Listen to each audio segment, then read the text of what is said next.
Hello दोस्तों, स्वागत है आपका हमारे चैनल पर।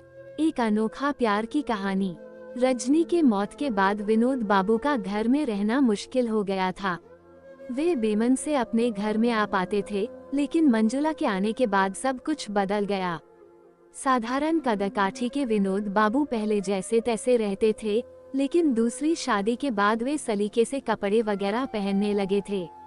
वे चेहरे की बेतरतीब बढ़ी हुई दाढ़ी मूंछ को क्लीन शेव में बदल चुके थे। उनकी आंखों पर खूबसूरत फ्रेम का चश्मा भी चढ़ गया था।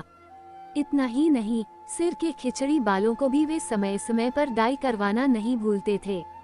वैसे तो विनोद बाबू की उम्र 48 के करीब पहुंच गई थी, लेकिन जब से उनकी मंजुला से दूसरी शादी हुई थी, तब से वे सज संवर कर रहने लगे थे।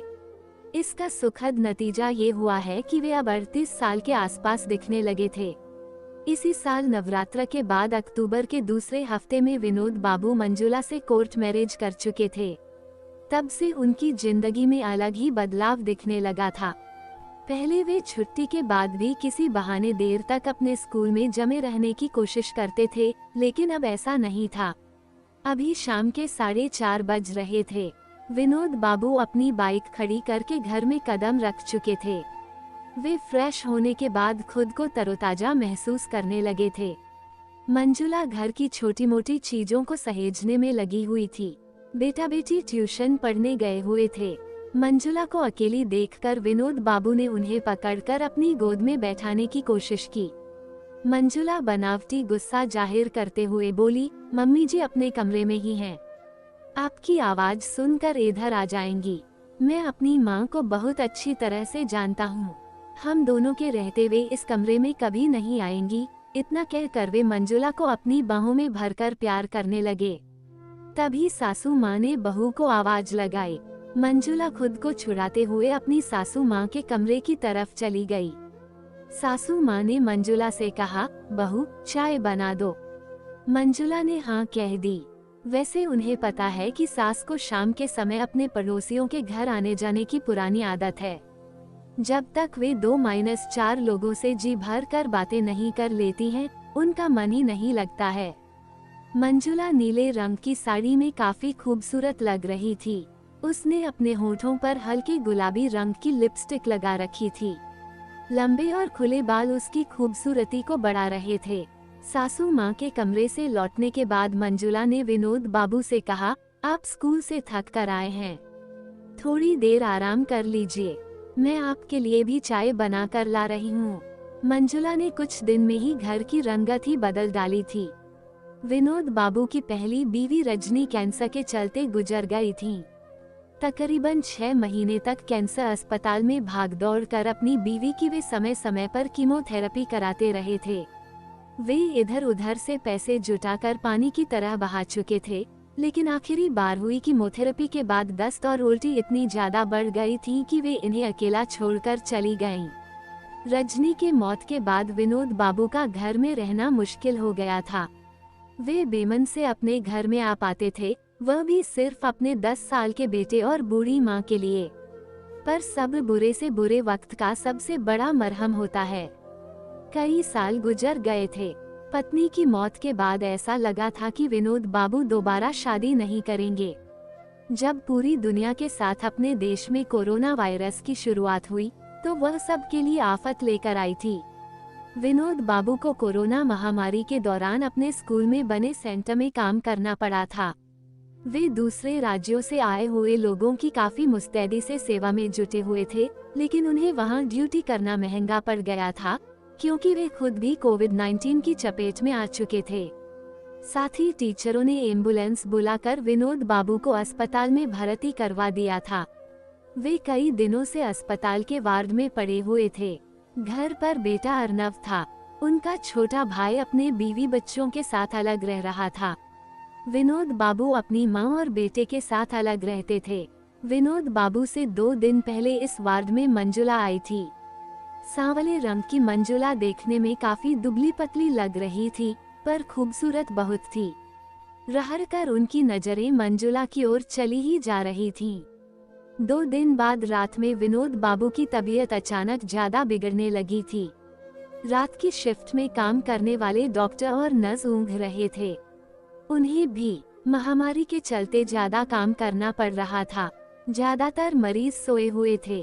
उस रात मंजुला की तबीयत ठीक थी, लेकिन से नींद नहीं आ रही थी। विनोद बाबू की हालत बिगड़ते देख उससे रहा नहीं गया और वो उनके पास आ गईं। विनोद बाबू का ऑक्सीजन लेवल कम हो रहा था।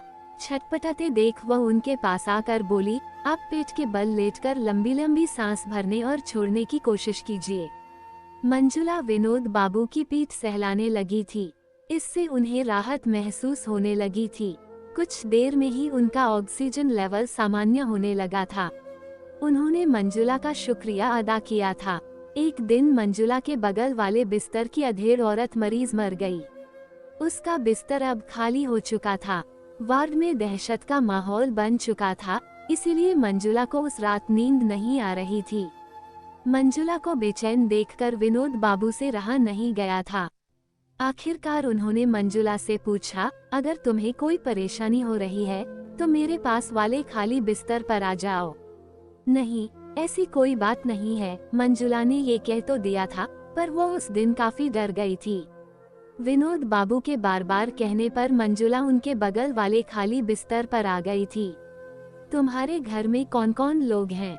मेरे घर में सास, ससुर, पति के अलावा 7 साल की एक बेटी है। बेटी तो तुम्हें बहुत याद करती होगी। पता नहीं याद करती होगी भी या नहीं, ये कहकर मंजुला उदास हो गई थी। परिवार वाले भी तुम्हें बहुत मिस कर रहे होंगे। ये सुनकर मंजुला थोड़ी देर चुप रही, फिर बोली, ऐसा कुछ नहीं है। मैं आज तक अपनी बेटी के बाद एक बेटे को जन्म नहीं दे पाई हूँ, इसलिए घर के लोग नाखुश हैं। वैसे मेरे शरीर के अंदर कुछ ऐसी परेशानी आ गई है कि डॉक्टर ने साफ कह दिया है कि अब मैं दोबारा माँ नहीं बन पाऊंगी। मेरी बेटी अपनी दादी के पास रह रही है। वे सब तो चाहते हैं कि मैं मरूं तो मेरे पति को दूसरी शादी करने का मौका मिले, ताकि उनके घर में बेटे का जन्म हो सके। विनोद बाबू हैरानी से मंजुला के चेहरे की ओर देख रहे थे, इसलिए वे कुछ देर तक चुप रही, फिर बोली, वैसे मैं भी अब उनको शादी करने की इजाजत दे देना चाहती हूँ। विनोद बाबू को ये सब सुनकर झटका सा लगा था। बेटा या बेटी पैदा करना किसी के बस में नहीं होता है। फिर भी आज भी लोग किसी औरत से कैसे उम्मीद रखने लगते हैं कि उनके मन के मुताबिक बेटा या बेटी जन्मे। 21वीं सदी में भी लोगों की सोच नहीं बदल रही है, जबकि आज लड़कियां आसमान की ऊंचाइयों पर उड़ रही हैं। विनोद बाबू मंजुला को समझाने की कोशिश कर रहे थे। एक दूसरे के सुख दुख बांटते हुए अस्पताल में दिन बीत रहे थे। जब मंजुला पूरी तरह से ठीक हो गई और डॉक्टर ने डिस्चार्ज करने की इजाजत दे दी, तब भी उनके घर से कोई नहीं आया था। मंजुला के पति अस्पताल में भर्ती कराने के बाद ये कहकर जा चुके थे, तुम मर भी जाओगी तो मैं तुम्हें यहाँ देखने नहीं आऊंगा। पति की यही नफरत भरी बातें मंजुला को घर जाने से रोक रही थीं। वैसे वह भी अपनी सास और पति के रोज रोज के तानों से तंग आ चुकी थी। इधर विनोद बाबू उन्हें घर तक छोड़ने के लिए तैयार थे, लेकिन मंजुला ने उनसे कहा, आप जाइए, मैं बाद में घर चली जाऊंगी। विनोद बाबू समझ गए तो उनसे रहा नहीं गया और बोले, चलो मेरे घर चलो, तुम मेरे घर में पूरी तरह से सुरक्षित रहोगी, तुम्हारी भावनाओं का पूरा ख्याल रखा जाएगा। मंजुला जानती थी कि विनोद बाबू के साथ वह वाकई महफूज रहेगी और फिर कुछ सोचते हुए उसने हाँ कह दी। अब मंजुला विनोद बाबू के घर में रहने लगी और इस बात का पता उसके पति और परिवार वालों को चला तो उनके तेवर और सुर बदल गए थे। उन्होंने विनोद बाबू पर मंजुला को बरगलाने का आरोप लगाया था, लेकिन मंजुला अपने फैसले पर अडिग रही थी। विनोद बाबू के परिवार की मदद से मंजुला अपने पति से तलाक लेने के लिए कोर्ट में अर्जी दाखिल कर चुकी थी। तकरीबन 2.5 साल तक केस चलता रहा। जब भी वह अदालत में जाती थी, विनोद बाबू की माताजी उनके साथ रहती थीं। तकरीबन 2.5 साल की भागदौड़ और सामाजिक हिकारत सहने के बाद मंजुला अपने पति से तलाक ले पाई थी। तलाक के अगले दिन यानी दशहरा के बाद अक्टूबर के दूसरे हफ्ते में कोर्ट में ही मंजुला विनोद बाबू की दूसरी पत्नी बनना स्वीकार कर चुकी थी। मंजुला को कोर्ट के आदेश के मुताबिक बेटी को भी अपने पास रखने की परमिशन मिल चुकी थी, क्योंकि बेटी भी अपनी मां के साथ ही रहना चाहती थी। मंजुला अपने सासू माँ को चाय पिला चुकी थी। सासू माँ चाय पीने के बाद अपनी सहेली के घर जा चुकी थीं।